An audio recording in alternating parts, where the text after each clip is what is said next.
Hello प्यारे बच्चों, क्या हाल चाल है? सभी मस्त हो? जीव विज्ञान का पेपर आ गया है आप सभी का। तो जीव विज्ञान के पेपर में क्या देने वाले हैं पेपर? तो आ गए हैं कृष्णा सर आपके लिए लेकर आपके कुछ इम्पोर्टेंट क्वेश्चंस, जो आपको पूरा क्वेश्चन पेपर ही लिख करा दें क्या? नहीं नहीं, लिखने वाले हैं। लिख वाला पेपर नहीं, लेकिन इसमें से आपको एग्जाम में पक्का फंसेगा एग्जाम क्वेश्चन, जो आपको अच्छे से अच्छा नंबर स्कोर हो सकता है 70 में 70 मिल जाए आपको। हम तो जी यही कहते हैं, हमारे जितने भी विद्यार्थी हैं, जितने भी इसको देखेंगे, हम तो ये चाहते हैं कि सभी बच्चे अच्छे नंबरों से और अच्छे अच्छे रैंक से अच्छे से तो पास हो जाए। तो सबसे पहले हम इसका आपको इन सभी क्वेश्चनों का हल सहित भी आपको देने वाले हैं। बस इसमें आपको जो है, पहले मैं बता देता हूँ, चित्र वाला जो है क्वेश्चन आपको खुद करना पड़ेगा। चित्र वाला क्वेश्चन मैंने चित्र इसमें नहीं बनाया हुआ है, क्योंकि पीडीएफ वाला तो मैं पीडीएफ के तौर में केवल बहुत टाइम लग गया उसमें दोस्तों। ठीक है बच्चों, मैं केवल क्वेश्चंस वाला जो है आपको लिख दिया ना, और बाकी जो चित्र वर्णन वाला है वो तो आपको बुक में मिल जाएगा। उसका बुक में आपको प्रैक्टिस करना ही पड़ेगा। आप उसका 2 या 3 बार प्रैक्टिस कर लेंगे तो जितना भी चित्र वाले हैं तो चित्र वाला आपको कर लेना है। और एक ये लेक्चर हो रहा है, इसके बाद एक और आपको बताएंगे। उन दोनों को मिलाकर अगर आप उन दोनों को अच्छे से पढ़ लिए तो 70 में 70 नंबर आपके प्रतिशत बनेंगे बनेंगे ही। आपका 70 नंबर कहीं नहीं गया है, क्योंकि पेपर क्या किताब से बाहर से तो पूछेंगे नहीं। जो मैं बता दे रहा हूँ वही आएगा। तो पहले क्वेश्चन पेपर देते 70 नंबर का, आपका 15 मिनट पहले से दिया रहता है। सभी प्रश्न अनिवार्य होते हैं कुल में, सभी में 100% अनिवार्य तो होते ही है। ठीक है। अब आपको सब बच्चे यही बोलेंगे सब में तो होता है सब। अब आते हैं तो हम सही विकल्प चुनकर अपनी पुस्तिका में लिखेंगे, उत्तर पुस्तिका में। तो सबसे पहला हमारा क्या है, निम्नलिखित में से कौन सा भाग उस नर जनन अंग का प्रतिनिधित्व करता है? तो 4 ऑप्शन आपको दिए हैं। मैंने मान लीजिए ये गुरु बीजाणुधानी है। और मनुष्य में संतान का लिंग निर्धारण कैसे होता है? पिता के लिंग गुणसूत्र होंगी। पिता के पास एक्स और एक्स एक्स और वाई गुणसूत्र होते हैं, जबकि माता के पास केवल एक्स एक्स होता है। तो माता कभी भी जो है या नहीं बता सकती कौन सा पुत्र पुत्र होगा या पुत्री। तो उससे किसके गुण लिंग गुणसूत्र से होगा? पिता के लिंग गुणसूत्र से निर्धारित होता है संतान पुत्री है या पुत्र है। जेनेटिक इंजीनियरिंग का उपयोग होता है चिकित्सा में, होता है कृषि में, होता है, यानी इन दोनों में होता है। तीसरा लक्ष्य, फिर आपसे पूछा गया निम्न में किसी भारत जैव विविधता का तप्त स्थल समझा जाता है? इसमें है आपका अरावली पर्वत। क्या है? अरावली पर्वत। अब लघु त्रिप्रश्न, क्रॉस पलटन, टर्नर जंक्शन, दो एक नंबर के हैं। नर जन्म कोशिकाएं के विभाजन द्वारा। अब इन सबका जो है मैं क्वेश्चन आप देख लीजिए यहाँ पे। इसका बाद मैं आपको हल करके रखा हूँ, वो वाला पीडीएफ दिखाता हूँ आपको। सबसे पहले मैं पढ़ा देता हूँ कौन कौन सा है। उसमें क्लाइंट फिल्टर एवं टर्नर सेंटर में गुणसूत्र संख्या एक एक नंबर के आते लोग प्रश्न 1 नंबर के। केवल आपको इसमें क्या लिखना है? गुणसूत्र लिखना है। गुणसूत्र में बताया हूँ, सब में क्वेश्चन आंसर सहित लिखा हूँ। फिर नर जन्म कोशिकाएं किस विभाजन द्वारा शुक्राणु का निर्माण करती है? परागण। परागकण मात्र कोशिका में गुणसूत्रों की संख्या क्या होती है? 2n होता है, यानी कि द्विगुणित होती है।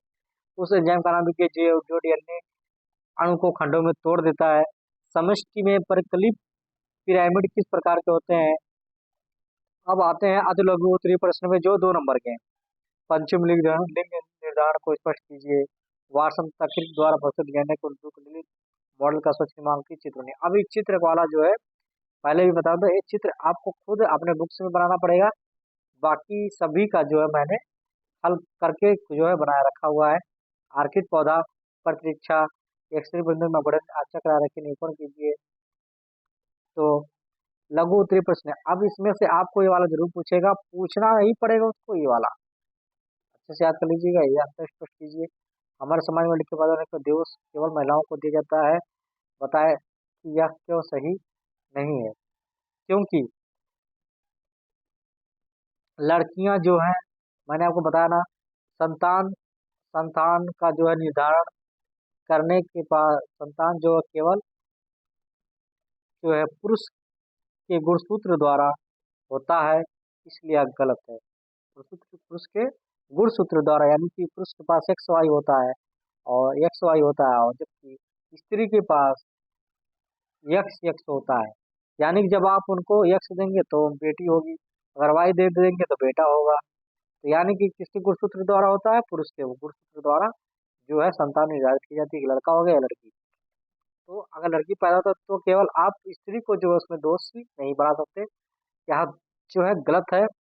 और जब उनके पास दोनों यक्स ही हैं, केवल स्त्री के पास एक्स एक्स गुणसूत्र ही पाए जाते हैं और पुरुष के पास एक्स वाई गुणसूत्र होते हैं।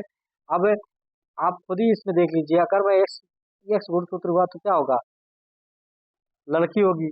और अगर वही एक्स वाई गुणसूत्र जो है, पुरुष का वाई गुणसूत्र जाता है तो लड़का होगा। तो किसके गुणसूत्रों द्वारा जो है संतान निर्धारित होती है? पुरुष के द्वारा। तो उसमें गलती किसकी है? पुरुष की। उसमें गलती स्त्री की नहीं होती है, महिला की नहीं होती है। फिर भी यह समाज हमेशा महिला को दोषी मानता है, जबकि यह सरासर गलत है। महिला जो है संतान निर्धारित नहीं कर सकती है, क्योंकि उसके पास पहले से ही केवल यक्स यक्स गुणसूत्र ही है। तो बताइए कहाँ से बेचारी आपको लड़का पैदा? आप लोग अगर पुरुष जो है उसको यक्स ही दे रहा है, यक्स गुणसूत्र ही दे रहा है, तो बेटी जब जब हमेशा यक्स यक्स ही बनेगा तो बेटी ही पैदा होगी। और जब तक वो यक्स वाई नहीं देगा, पुरुष वाई गुणसूत्र नहीं देगा उसको, तब कहाँ बेटी बेटा पाएगी? एक संघ क्लास का उदाहरण देते हुए मंडल की प्रभाविता नायक नियम की व्याख्या कीजिए। 3 नंबर का है।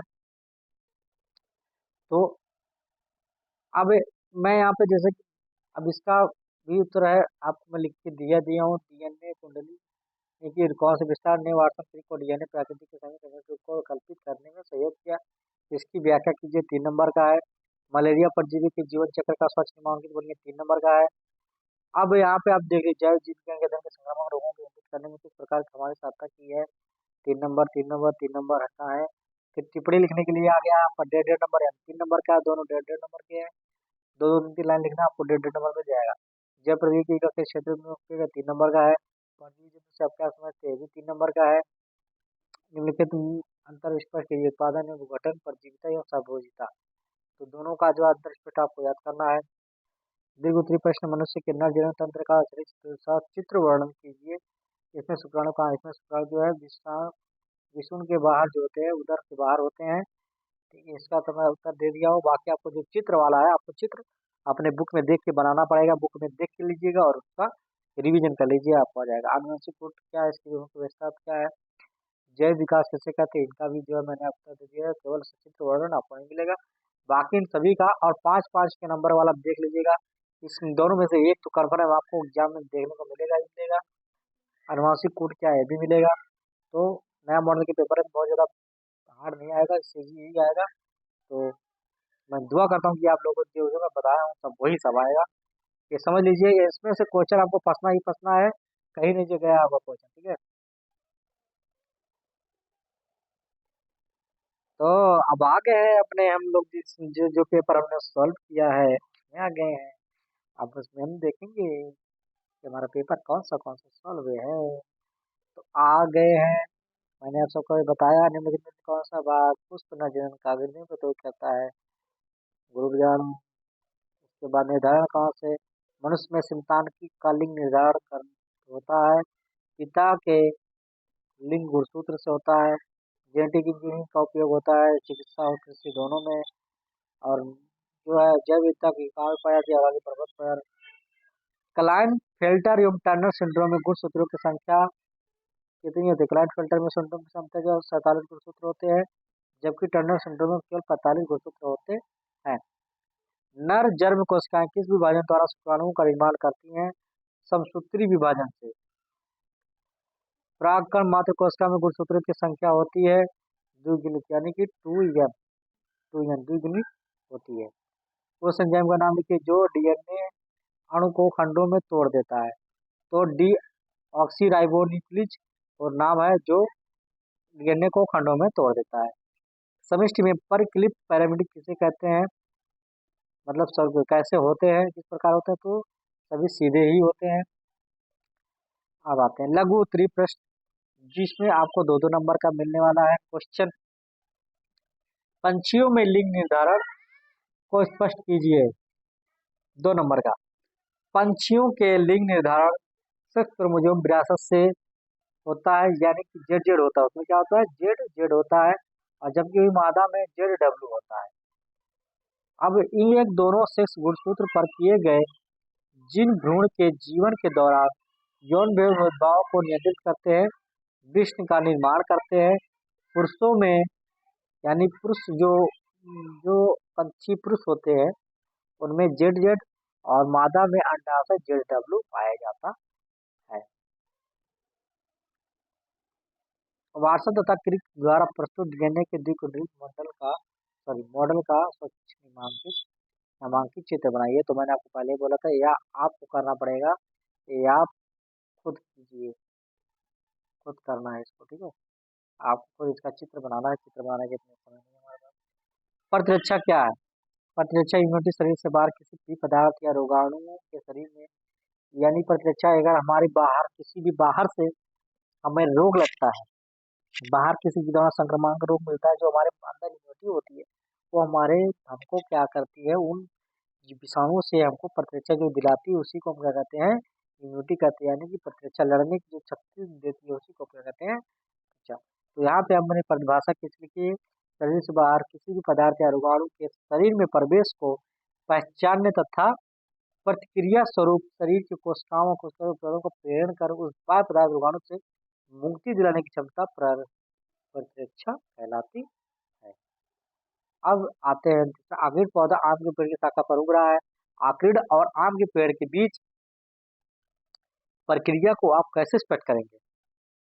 आक्रीड पेड़ पौधा तथा आम के पेड़ के पौधे को जो है शाखा सामूहिकता प्रदर्शित करता है। ऐसी पारस्परिक क्रिया है जिसमें एक जाति का ना लाभ होता है और दूसरी जाति का ना तो लाभ होता है और ना ही हानि होता है। मतलब आक्रीड का पेड़, आम का पेड़ है, आम के पेड़ पर आक्रीड का जो झाड़ उग गया है, आक्रीड का झाड़ उग गया है। अब ना तो इससे जो है आम के पेड़ को कुछ लाभ होने वाला है और ना ही हानि होने वाला है, तो उसको हम क्या कहते हैं, इस परस्पर क्रिया को हम क्या बोलते हैं, साभोजिता। साभोजिता प्रदर्शित करता है। साभोजिता में जो होता है, एक जीवी जो है दूसरी जीवी का जो है सहारा लेता है, सहारे पे जो अपना आदान प्रदान करता है, ना तो उससे, तो मतलब पेड़ पे उग रहा है उसका सहारा ही ले रहा है। एक असली प्रतंत्र में अपघटन चक्र का आरेखीय निरूपण कीजिए। ये भी 2 नंबर का है। अपघटन चक्र का आरेखीय निरूपण आपके स्थलीय परितंत्र और चक्र के विशेष संदर्भ के आधार पर निर्भर करेगा। चक्र का आरेखीय निरूपण विभिन्न प्रकार के चक्रों के लिए क्या होता है, अलग अलग होता हो सकता है। यदि आप किसी विशेष स्थलीय परितंत्र या चक्र के आरेखीय निरूपण के बारे में और विवरण प्रदान कर सकते हैं तो मैं आपको और अधिक मदद कर सकता हूँ। क्या आपको इतना ही लिख देना है इसका। चौथे में आता है लघु उत्तरीय प्रश्न 2, जिसमें आपको तीन तीन नंबर का है, कितने हैं? 3 आपने पीडीएफ में देखा था ना पिछले, तो पीडीएफ में दिखाया था आपको, उसी का आंसर है।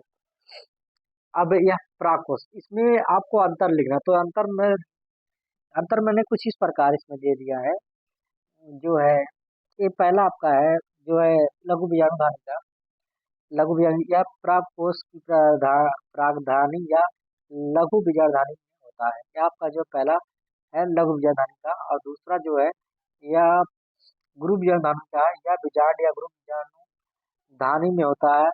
फिर दूसरा है लघु बीजाणुधानी में अनेक लघु बीजाणुधानी मात्र कोशिकाएं होती हैं। फिर गुरु बीजाणु का दूसरा है, गुरु बीजाणु में प्राय गुरु बीजाणु मात्र कोशिका होती हैं।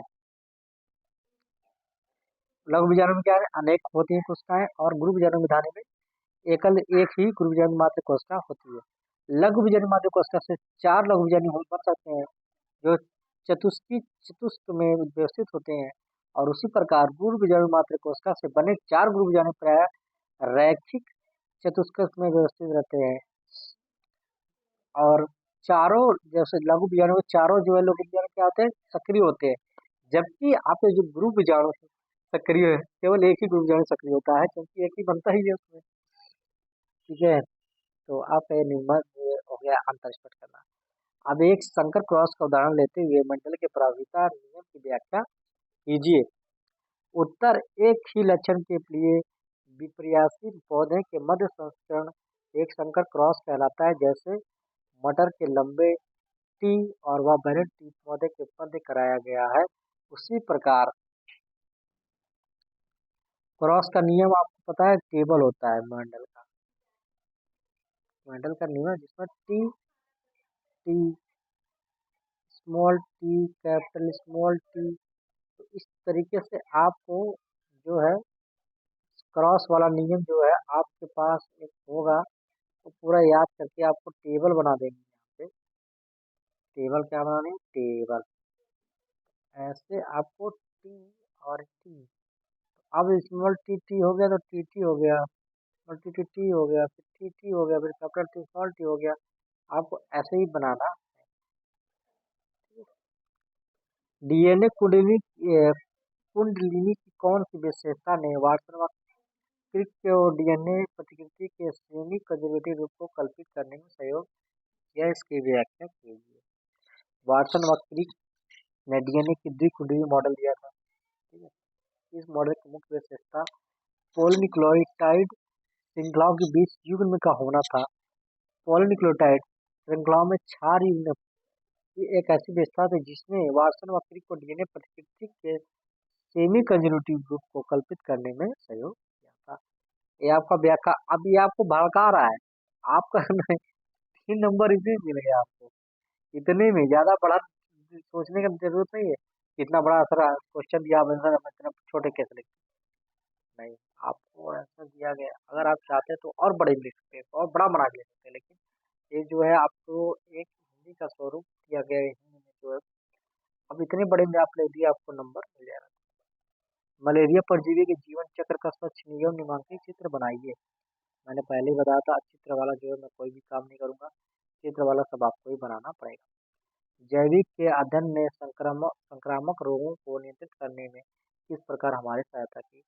तो जीव विज्ञान में हुई प्रगति में हमें संक्रामक रोगों से निपटने के लिए कारगर हथियार दिए गए मिल गए हैं, जैसे टीका, वैक्सीन का उपयोग करके प्रशिक्षण कार्यक्रमों से रोगचेचक, डिप्थीरिया, निमोनिया और टिटनेस जैसे अनेक संक्रामक रोगों को काफी हद तक नियंत्रित कर लिया गया है। जैव उर्वरक जैव उर्वरक जो है किस प्रकार से मृदा की उर्वरकता को बढ़ाता है। तो जैव उर्वरक उन इन्हीं सूक्ष्म जीवों को पीट या फिर लिग्नाइट या कोयले के चूर्ण में मिश्रण है, जो पौधों को नाइट्रोजन एवं फास्फोरस आदि की उर्वरकता बढ़ाता है। जैव उर्वरक पौधों के लिए वृद्धि कारक पदार्थ भी देते हैं तथा पर्यावरण को स्वच्छ रखने में सहायक है। पूछा है ना, जैव उर्वरक किस प्रकार से मृदा की उर्वरकता को बढ़ाता है, तो उर्वरकता को इन्हीं इन्हीं सूक्ष्म जीवों को का पीट, जो सूक्ष्म सूक्ष्म जीव होते हैं उनको जो पीट का मिलता है, लिग्नाइट या फिर कोयले के जो चूर्ण होते हैं, उनमें चूर्ण में मिश्रण है, जो पौधों को नाइट्रोजन एवं फास्फोरस आदि की उर्वरकता को क्या करता है, बढ़ा देता है, जिसकी वजह से मिट्टी की उर्वरकता क्या होती है, बढ़ जाती है। तब पर्यावरण को भी स्वच्छ रहते हैं। तो जैव उर्वरक कैसे ऐसे होते हैं। अब बैक्लू बैक्यूलोवायरसिस क्या है। बैक्लोवायरसिस क्या है। बैक्लोवायरसिस ऐसे रोगजनक हैं जो कीटों तथा संधिपादों अर्थोपोडों को पर हमला करते हैं। अधिकांश बैक्लोवायरसिस जो जैव वैज्ञानिक नियंत्रण कारकों की तरफ से ही किए जाते हैं, वे न्यूक्लियोपली हिड्रोसिवायरस के अंतर्गत आते हैं। यह विषाणु प्रजाति विशेष संकरे स्पेक्ट्रम कीटनाशक उपचारों के लिए अति उत्तम माने गए हैं। टिप्पणी लिखिए। टिप्पणी में क्या है, ये आपका 1.5 का है। कितने नंबर, 1.5 प्लस 1.5, तो 1.5 का है आपका, तो कितना होगा, 3 नंबर। पहला आप लिख देंगे, टिप्पणी लिखना है आपको। टिप्पणी में क्या लिखेंगे, पीसीआर का बता दीजिए, परिभाषा लिखना है केवल। तो पीसीआर तकनीकी पोलीमराइज चेन रिएक्शन जो विज्ञान में एक महत्वपूर्ण मॉलिक्यूलर बायोलॉजी तकनीक है, जो एक नमूने में मौजूद डीएनए की संख्या को क्या करता है, बढ़ाने में मदद करती है। प्रतिबंध एंजाइम क्या होता है, एक प्रतिबंध एंजाइम प्रतिबंध एंडोन्यूक्लियेज एनेज या प्रतिबंध का एंजाइम है जो प्रतिबंध साइटों के रूप में जाने वाले अणुओं के भीतर या विशिष्ट पहचान स्थलों पर डीएनए को टुकड़ों में विभाजित कर देता है। अब जैव प्रौद्योगिकी का कृषि में क्या उपयोग है, कृषि उत्पादन को बढ़ा देता है और जो है पैदावार बढ़ाता है, और कृषि में जो है अनाजों में पैदावार बढ़ जाती है। तो अब इसमें बहुत सारे उपयोग हैं। अब मैंने यहाँ पे आपको लिख के बता दिया, कृषि उत्पादन को बढ़ाना जैव प्रौद्योगिकी का उपयोग करके विकसित नई फसलों में पारंपरिक प्रजातियों की तुलना में प्रति क्षेत्र अधिक उत्पादन करने की क्षमता है। इसका अर्थ है कि छोटी जोत से अधिक उत्पादन और साथ में मुनाफे में वृद्धि। उदाहरण तौर पे भारत में हरित क्रांति। परजीवी जंतु से आप क्या समझते हैं, एक उदाहरण दीजिए। परजीवी जंतु वे जीव जो किसी अन्य जीव पर आश्रित यानी भोजन का आवास होते हैं, मतलब एक दूसरे के, मतलब आपके किसी दाने यहाँ पे निकल गया, ये परजीवी हो जाए। जो आपके बहुत सारे मुहासे वहां से निकलते हैं, क्या है, परजीवी है। जंतु पैरासाइट कहलाते हैं, जिसको पैरासाइट ही कहते हैं, उसको जो निकलता है, जैसे जोंक, एंट, अमीबा, पिटाक्रीम आदि। जोंक आपके पूरे शरीर पर चिपक जाएगा, छोड़ेगा नहीं आपको जब तक उसको चूसना ले। जोंक देखे होंगे सभी। तो उदाहरण ऐसे जंतु जिनके डीएनए परिचालन विधि द्वारा एक अधिक जीन घोषित कर दिया जाता है, जो अपना लक्षण व्यक्त करता है, परजीवी जंतु कहलाते हैं। परजीवी जंतुओं को रिकॉम्बिनेटेड डीएनए तकनीक द्वारा विजातीय जीन को प्रवेश कराकर आनुवांशिक रूप से उत्पादन किया जाता है। उदाहरण निम्नलिखित में अंतर इस प्रक्रिया उत्पादन और अपघटन। उत्पादकों द्वारा जो कार्बनिक पदार्थ होते हैं, उत्पादन क्या होता है, जो कार्बन पैदा किया जाता है उसको उत्पादन कहते हैं। जानवर उत्पादन को जो जितने कार्बनिक पदार्थों को डिकम्पोज किया जाता है उसको क्या कहते हैं, अपघटन।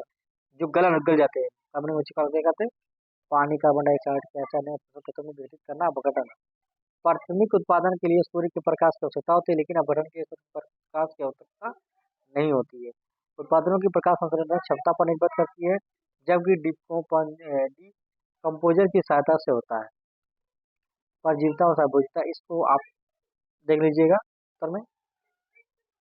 दीर्घ उत्तरीय प्रश्न, मनुष्य के नर जन्म का संक्षिप्त वर्णन आपको करना है। पुष्पी पात्रों में लघु विज्ञान जन्म का संक्षिप्त वर्णन कीजिए। यहाँ पे चित्र बनाने का कार्य आप ही करेंगे, अब मैं नहीं कर सकता हूँ। अनुवांशिक कोड क्या है, इसकी मुख्य विशेषता का वर्णन कीजिए। अनुवांशिक कोड जेनेटिक कोड से आशा उन नियमों से है जिनका उपयोग करके जीवित कोश का अनुवांशिक पदार्थ न्यूक्लिक अम्ल, डीएनए, न्यूक्लियोटाइड, त्रिकाइमेरानिक में कोडबंद सूचना को प्रोटीनों में स्थानांतरित करती है। कोड का यह स्थानांतरण ट्रांसलेशन राइबोसोम द्वारा किया जाता है। जैव विकास किससे कहते हैं, अब भूगोल कालों में होकर पौधों के विकास चलते। यहाँ पर भी आपको चित्र बनाना है, किसका, ये वाले का चित्र बनाना है। चित्र वर्णन कीजिए। मैंने केवल जैव विकास कैसे कहते हैं यहाँ पे लिखा हुआ है। भूवैज्ञानिक काल के दौरान सरल प्रकार के पूर्वजों से परिवर्तन के फलस्वरूप जटिल जीवों का बनाना विकास या जैव विकास कहलाता है। पादपों की जाति विविधता का 22% जंतुओं के 72% की अपेक्षा बहुत कम है। क्या कारण है कि जंतुओं में अधिक विविधता मिलती है, पादप स्थिर होते हैं अतः अन्य स्थानों पर उनका वितरण कम होता है, और वे नए आवास में इतना अधिक प्रवास नहीं कर पाते जितना जंतु प्रजातियां स्थान व आवास परिवर्तन कर सकती है। यही कारण है कि जंतु का वितरण अधिक होता है और उनमें नई प्रजाति की संभावना अधिक होती है। बस इतना आपको लिखना है। आपको 5 नंबर का है, कितने नंबर का है बच्चों, 5 नंबर का है, समझ लीजिए 5 नंबर का है। आपको इतना लिख देंगे, 5 नंबर आपको जो मिल जाए, एकदम मेन पॉइंट लिखा है मैंने। किसी भौगोलिक क्षेत्र में जाति प्रजाति रहेगा, जाति हो गया है, एक प्रजाति रहेगा, ठीक है। प्रजाति, प्रजाति क्षति के मुख्य कारण क्या है, प्रजातियों की विविधता का पर्यावास अन्य प्रजातियों के जीवन को प्रभावित करती है, जिसमें अन्य स्थानों पर हो जाते हैं। अनेक आवास का विखंडन, आनुवंशिक विनिमय, प्रजातियों की व्यवस्था में कमी, शिकार और अन्य अवैध गतिविधियों द्वारा अतिरोहण सीधे प्रजातियों की आबादी को कम करता है। प्राकृतिक आवासों की बहाली प्रजातियों की आबादी को बनाए रखने में मदद करती है। कोई वही तो यहाँ पे देखिए, प्राकृतिक रूप से भी होता है, प्राकृतिक रूप से भी एक हेडिंग डालेंगे, प्राकृतिक रूप से। दूसरा डालेंगे मनुष्य, मानव निर्मित, ठीक है, मानव निर्मित के द्वारा होता है। तो मानव निर्मित हो जाता है कि आवास, ठीक है, पेड़ काटना और जंगल काटना ये सब नहीं रहेगा। और जो मानव निर्मित होता है, जो जो है प्राकृतिक उधार होता है, उसमें बाढ़ है और जो है भूस्खलन है, ठीक है, और आंधी तूफान इस समय बहुत से मर जाते हैं। चलो दोस्तों, इतना आपके लिए कह रहा हूँ। अगर कोई भी डाउट हो, 29 को पेपर है, उससे पहले आप कोई भी डाउट हो तो एक बार संपर्क जरूर कर लीजिएगा, ठीक है, कमेंट सेक्शन में डाल दीजिएगा। पूरी आपकी मदद की जाएगी, कोई दिक्कत ना, चिंता नहीं लेना यार, आराम से मन को एकदम शांत करके पेपर दीजिए, कोई दिक्कत वाली बात नहीं है। अच्छा जाएगा पेपर, सभी आप सभी का, इसलिए तो हमने इतना हल करके न दिया क्वेश्चन।